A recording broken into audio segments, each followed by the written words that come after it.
আগুনটা ধরে দাও। কোন আগুনে জ্বালানো হবে একটু দেখাইয়া দাও। কেমন আগুনে এই নাফরমান বেঈমানটারে আমি জ্বালাবো, জাহান্নামটা দেখাইয়া দাও।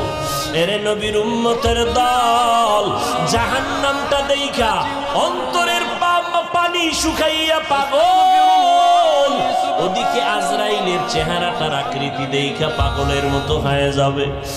আয়েশা রাদিয়াল্লাহু আনহা বলেন, আমি একদিন তাকাইয়া দেখি আমার মায়ার নবী আমার রুমের একটা কোনায় বয়া চুপচাপ গুনগুন গুনগুন করে নবী কান্না করে।